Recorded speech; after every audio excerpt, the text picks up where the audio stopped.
ئیمانداران و خواناسانی بەڕێز، هەموومان شادمانین کە گەیشتینەوە بە خزمەت مانگی ڕەبیعی یەکەم، مانگی لەدایکبوونی پێغەمبەری سەروەرمان صلی الله عليه وسلم.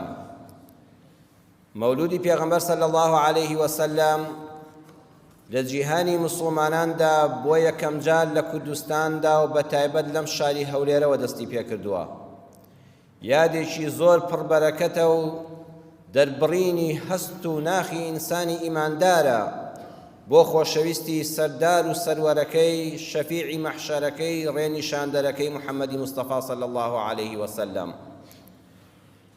کوردم لە کوردستانمدا شادیمە بۆ هاتنە دنیای پێغەمبەرم، چاوساغ و ڕێنیشاندەرم، خاوەن میهری گەرم و نەرم، گەنجینەی پڕ لە گەوهەرم، کە دەستی ڕێزی ناسەرم، لە سای خواوە ڕێی بەختیاری هەردوو دنیای خستە بەرم.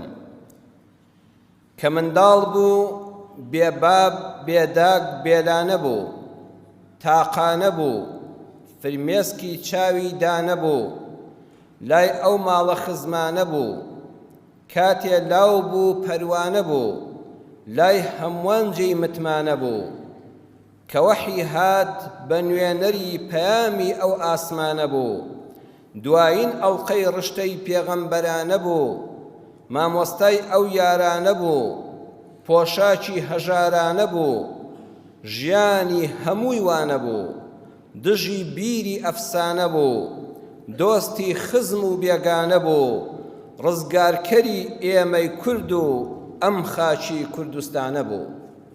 هەزاران سڵاوەت لەسەر گیانی پاکی پێشەوامان حەزەتی محەممەد صلی الله عليه وسلم.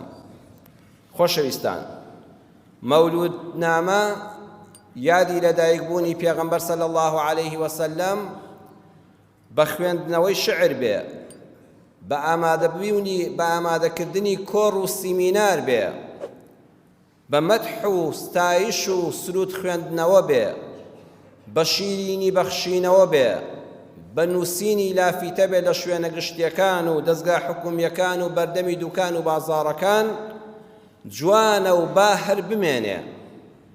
بەڵام ئەوەی جوانتری دەکا کرداریشی لەگەڵدا بێ. ئایا پێغەمبەر صلی الله عليه وسلم چۆن بووە، چۆن ڕەفتاری کردووە، با ئێمە جوابین.